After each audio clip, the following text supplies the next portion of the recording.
നമുക്ക് ഇന്ന് റവ ഉണ്ട ഉണ്ടാക്കിയെടുക്കട്ടെ. അപ്പോൾ അതിന് വേണ്ടിയിട്ട് ഒരു 1/2 കിലോ റവ എടുത്തിട്ടുണ്ട്. അതേ അളവിൽ തന്നെ 1/2 കിലോ ശർക്കര, പിന്നെ ഞാലിപ്പൂവൻ പഴം അല്ലെങ്കിൽ ചെറുപഴം, പിന്നെ ഒരു തേങ്ങയും. ആദ്യം തന്നെ നമുക്ക് ശർക്കര ഉരുക്കാനായിട്ട് അടുപ്പത്തേക്ക് വെക്കാം കേട്ടോ. അതേസമയം തന്നെ നമുക്ക് അപ്പുറത്തടുപ്പിൽ ഒരു ചട്ടിയിൽ നെയ്യ് ഒഴിച്ച് റവ ഒന്ന് വറുത്തെടുക്കണം. റവ നല്ലതുപോലെ വറുത്ത് വേറൊരു പാത്രത്തിലോട്ട് പകർത്തിയ ശേഷം നമുക്കൊരു തേങ്ങ പൊട്ടിച്ച് ചിരവിയത് ചേർത്ത് കൊടുത്ത് ഒന്ന് അതിൻ്റെ വെള്ളത്തിൻ്റെ അംശമൊക്കെ പോകുന്നത് വരെ ചൂടാക്കി എടുക്കാം കേട്ടോ. തേങ്ങ വറുത്തത് ഒരു പാത്രത്തിലോട്ട് മാറ്റിയിട്ട് നമ്മൾ ആദ്യം ശർക്കര ഉരുക്കാനായിട്ട് വെച്ചില്ലേ, അത് ഇതിലേക്ക് അരിച്ചൊഴിച്ച് കൊടുക്കണം.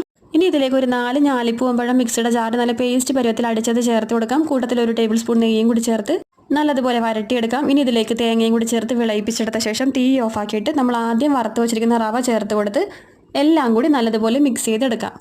എന്നിട്ട് ഒരു സ്റ്റീൽ പാത്രത്തിലോട്ട് കുറച്ച് നെയ്യ് തടവിയ ശേഷം ഈ റവ നമുക്ക് നിരത്തിയിട്ട് കൊടുത്ത ശേഷം ചൂടോടുകൂടി തന്നെ ഉരുളകളാക്കി എടുക്കാം കേട്ടോ. അങ്ങനെ നമ്മുടെ റവ ഉണ്ട് ഇവിടെ റെഡി ആയിട്ടുണ്ട്. അപ്പോൾ ഒരു കാര്യം പ്രത്യേകം ശ്രദ്ധിക്കണം, ചൂടോടുകൂടി തന്നെ ഉരുളകളാക്കി എടുക്കണം കേട്ടോ, അല്ലെങ്കിൽ അത് വലിച്ചാലും പറിച്ചാലും പോരൂല. അപ്പോൾ അത്ര ഉള്ളൂ കേട്ടോ.